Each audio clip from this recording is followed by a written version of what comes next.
Hello everyone. आज हम लोगों की बायोलॉजिकल क्लासिफिकेशन की आखिरी क्लास है। आज हम लोग अभी तक जितना भी पढ़े हैं उसका क्वेश्चन करेंगे। जो लोग भी कॉन्सेप्ट की क्लासेस नहीं करे हैं पार्ट 1 से पार्ट 8 तक, प्लीज़ वो आप लोग पहले पीछे की क्लासेस करिए, फिर इसको करिए। पीछे की क्लासेस में भी कुछ क्वेश्चन कराए हुए हैं, लेकिन आज की क्लासेस में सिर्फ क्वेश्चन कराया गया है, तो अच्छा रहेगा कि आप लोग पहले पीछे की क्लासेस करें। ठीक है, अब हम लोग क्वेश्चन स्टार्ट करते हैं। क्वेश्चन क्या है? Virus are. तो वायरस कैसे होते हैं? तो इसमें 4 ऑप्शन है। सेलुलर ऑर्गेनिज्म होते हैं, या फिर सेलुलर ऑर्गेनिज्म होते हैं, या नॉन सेलुलर होते हैं, या मल्टी सेलुलर होते हैं, या प्रोकैरियोटिक होते हैं। तो इसका करेक्ट ऑप्शन क्या है? हमने कल वाली क्लास में बताया हुआ था कि जो वायरस होते हैं वो ए सेलुलर होते हैं। उनको क्या कह सकते हैं? उनको नॉन सेलुलर भी कह सकते हैं। ठीक है, कैसे होते हैं? ए सेलुलर या फिर नॉन सेलुलर। ठीक है, नेक्स्ट क्वेश्चन क्या है? पहले इसका एक्सप्लेनेशन देख लेते हैं। Virus are acellular organism because they do not process cellular structure. तो वायरस को ए सेलुलर या नॉन सेलुलर क्यों कहते हैं? क्योंकि इसके पास सेलुलर स्ट्रक्चर नहीं पाया जाता है, लाइक साइटोप्लाज्म और न्यूक्लियस। इसमें साइटोप्लाज्म नहीं पाया जाता है, इसमें न्यूक्लियस नहीं पाया जाता है। तो वायरस कैसे होते हैं? Outside the host they remain inactive and crystalline, but inside the host they behave like living organism. तो जब ये होस्ट के बाहर तो ये इनएक्टिव होते हैं, ये नॉन लिविंग की तरह होते हैं। जब ये वायरस बॉडी के अंदर होते हैं तो ये लिविंग की तरह होते हैं।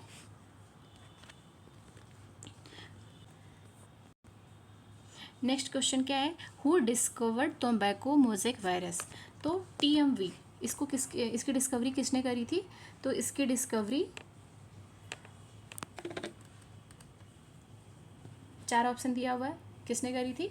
तो इसकी डिस्कवरी करी थी दिमित्री इवानोवस्की ने। अगर पूछता है क्रिस्टलाइजेशन किसने किया था, तो स्टैनली ने किया था। ठीक है, तो अब सबसे पहले TMV या वायरस की डिस्कवरी अगर पूछे किसने किया था, तो इवानोवस्की ने किया था। अगर क्रिस्टलाइजेशन पूछे तो स्टैनली ने किया था। अब हम नेक्स्ट क्वेश्चन देखेंगे। सॉरी, पहले इसका एक्सप्लेनेशन देखेंगे। तो एक्सप्लेनेशन क्या है? Dmitry Ivanovsky discovered the virus causes tobacco mosaic disease. ठीक है, इन 1892।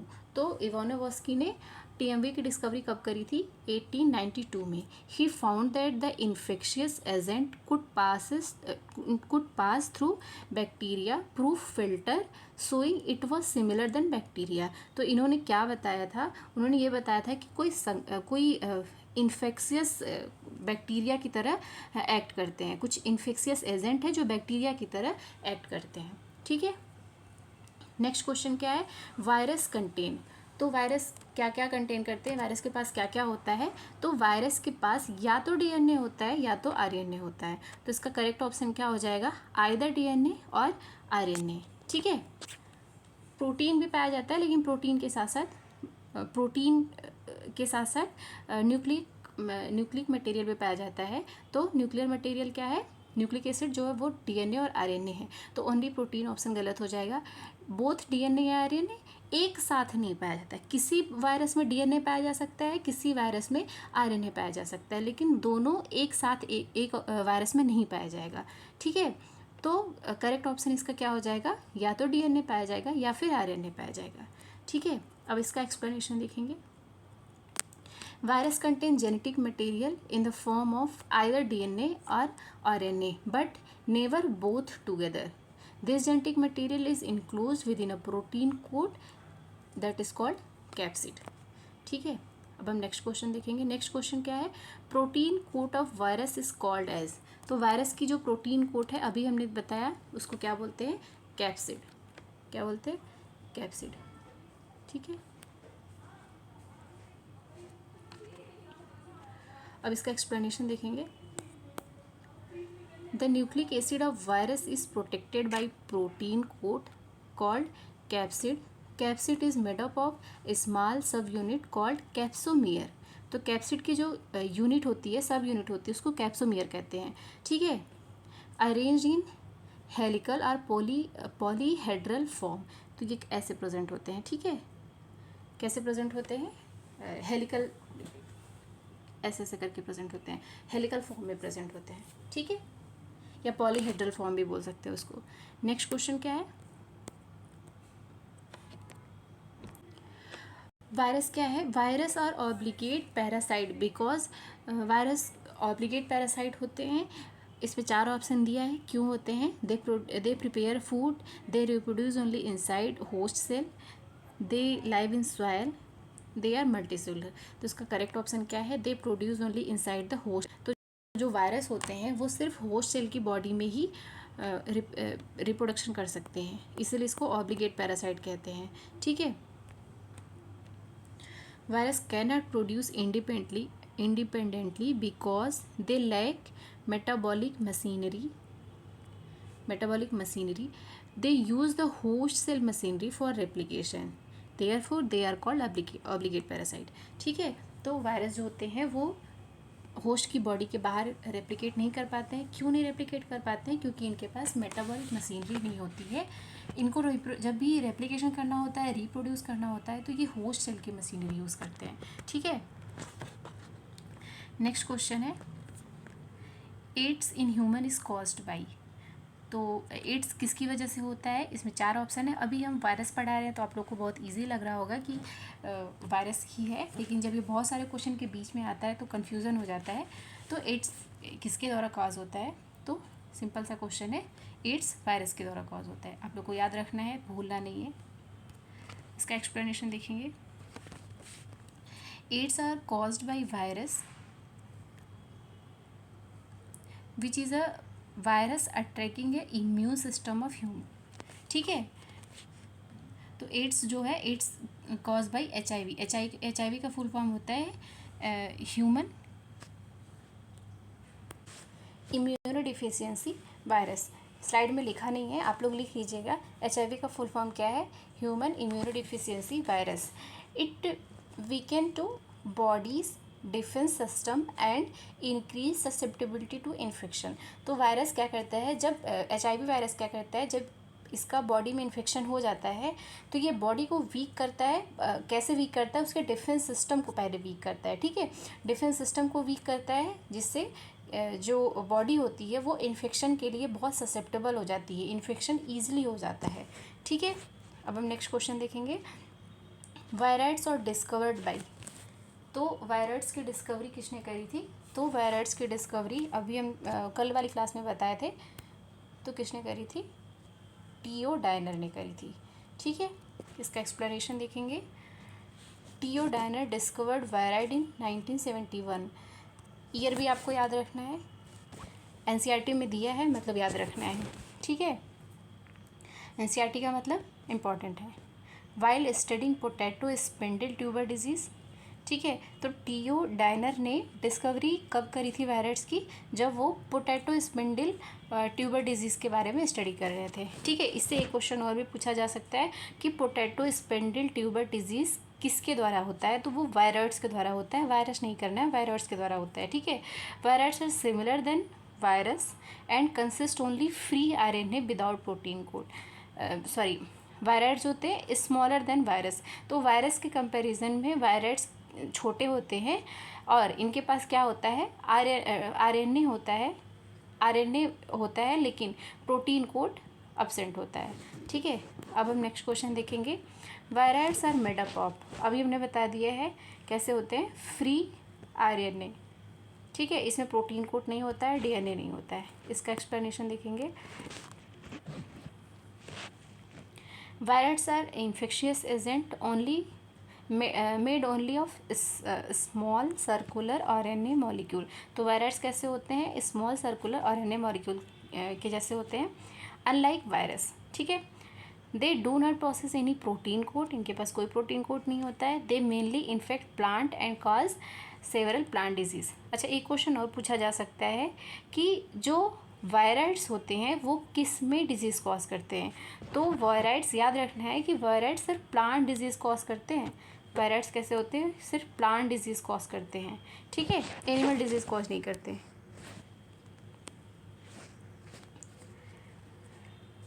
नेक्स्ट क्वेश्चन क्या है, वायराइड्स लैक।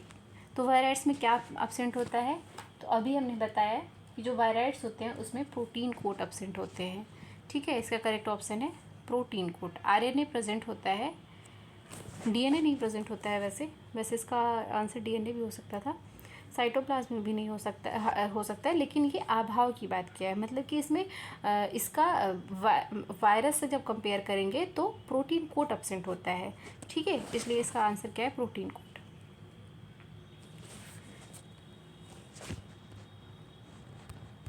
इसका एक्सप्लेनेशन देखेंगे, virus do not process a protective protein coat like virus.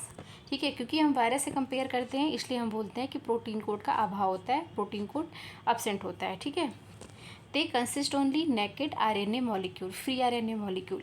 Due to their simple structure they are considered as smallest infectious agent.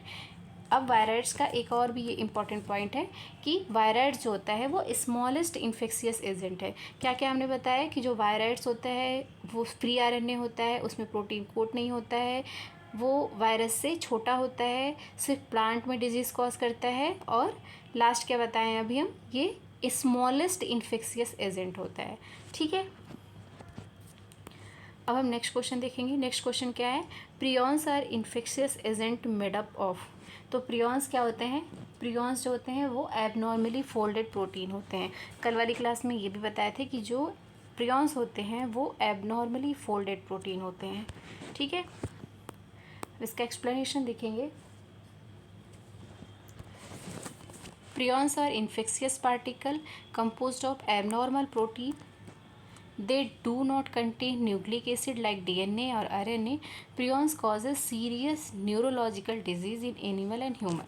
ठीक है, तो अगर पूछा जाए कि प्लांट डिजीज़ कौन कॉज करता है तो वो वायरस करते हैं, और एनिमल या ह्यूमन डिजीज़ कौन कॉज कर रहा है तो वो प्रियॉन्स कर रहे हैं। ठीक है, और इसमें भी ये कौन सी डिजीज़ कॉज करते हैं, न्यूरोलॉजिकल डिजीज़ कॉज करते हैं। ठीक है, तो इनके पास क्या होता है, इनके पास एबनॉर्मली फोल्डेड प्रोटीन होता है। ठीक है, इनके पास डीएनए और आरएनए नहीं होता है। हमने क्या बताया था, वायरस कैसे होते हैं, तो वायरस के पास न्यूक्लिक एसिड, ठीक है, न्यूक्लिक एसिड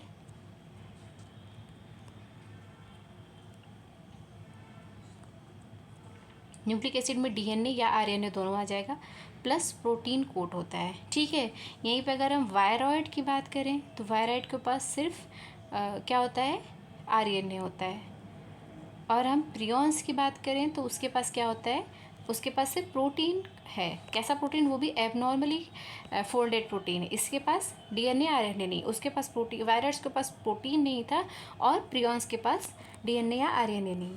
ठीक है, अब हम नेक्स्ट क्वेश्चन देखेंगे, mad cow disease caused by. तो मैड काउ डिजीज़ कौन कॉज करता है, तो इसका करेक्ट आंसर है प्रियॉन्स। ठीक है, इसका करेक्ट आंसर है प्रियॉन्स। अब हम इसका एक्सप्लेनेशन देखेंगे। मैड काउ डिजीज़, और या उसको क्या कह सकते हैं, बोवाइन डिजीज़। इसका एक और भी नाम है, बोवाइन डिजीज़ भी बोलते हैं। ठीक है, is caused by prion. These abnormal protein damage the brain and nervous system. ये क्या करता है, प्रियॉन्स, मैंने पहले ही बताया था कि ये न्यूरोलॉजिकल डिसऑर्डर है, तो ये क्या डिस्टर्ब करेगा, ब्रेन और नर्वस सिस्टम डिस्टर्ब करता है, leading to severe neurological disorder. ठीक है, पहले ब्रेन और नर्वस सिस्टम डिस्ट्रॉय करता है, डिस्टर्ब करता है, तो इसकी वजह से न्यूरोलॉजिकल डिसऑर्डर्स हो जाते हैं। अब हम नेक्स्ट क्वेश्चन देखेंगे, लाइकेन्स आर एसोसिएटेड बिटवीन। तो लाइकेन किसको कहते हैं, तो इसका करेक्ट ऑप्शन है फंजाई और एल्गी को, एल्गी और फंजाई।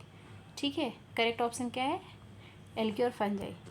इसका एक्सप्लेनेशन देखेंगे, lichens are formed by mutually beneficial association between algae and fungi.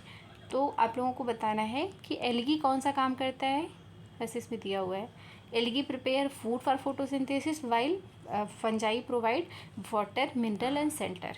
ठीक है, तो सिम्बायोटिक एसोसिएशन में लाइकेन जो होता है फंजाई और एल्गी का सिम्बायोटिक एसोसिएशन करता है, और सिम्बायोटिक एसोसिएशन में एल्गी जो होता है वो फोटोसिंथेसिस करके फूड बनाता है, फंजाई जो होता है वो वाटर, मिनरल और शेल्टर प्रोवाइड करता है दोनों के लिए। ठीक है, अब हम नेक्स्ट क्वेश्चन देखेंगे। Algal component of lichen called as. तो लाइकेन का जो एल्गल कंपोनेंट है उसको क्या कहते हैं? करेक्ट ऑप्शन है फाइकोबियंट। ठीक है, फंगल कंपोनेंट क्या होता है? माइकोबियंट। तो एल्गल कंपोनेंट फाइकोबियंट। और इसका एक्सप्लेनेशन देखेंगे। The algal component of lichen is known as phycobiont. It contains chlorophyll and perform photosynthesis to prepare food. This food is shared with the fungal partner, making the relationship mutually beneficial. ठीक है, अब हम next question देखेंगे। Fungal component of lichen is called. अभी उन्हें बताया fungal component को क्या बोलते हैं? माइकोबायंट बोलते हैं। ठीक है, इसका एक्सप्लेनेशन देखेंगे। The fungal component of lichen is called mycobiont. It absorb water and mineral from the surrounding and provide protection and shelter to the algal partner. Thus fungi help lichens survive in different habitat. ठीक है, हम लोग next question देखेंगे। Next question क्या है? Lichen are good indicator of. तो lichen किसके indicator होते हैं?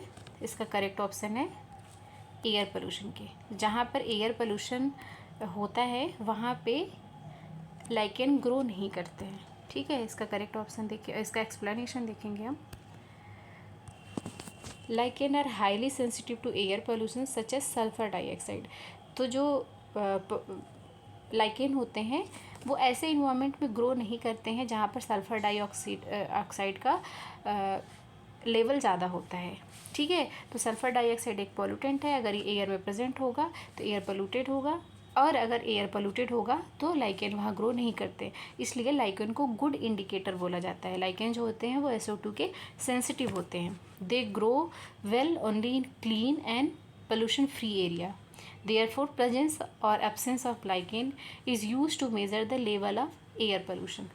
ठीक है, आज की क्लास में इतना ही। Thank you. नेक्स्ट क्लास जब भी आएगी तो वो नेक्स्ट चैप्टर की आएगी। ठीक है, ये इस चैप्टर की आखिरी क्लास है। आप लोगों को अगर क्वेश्चंस पसंद आए हों, पीछे की क्लासेस जो हमने पढ़ाई थी अगर वो पसंद आया हो तो प्लीज़ अपने दोस्तों में शेयर करिए, चैनल को सब्सक्राइब करिए, लाइक करिए। Thank you.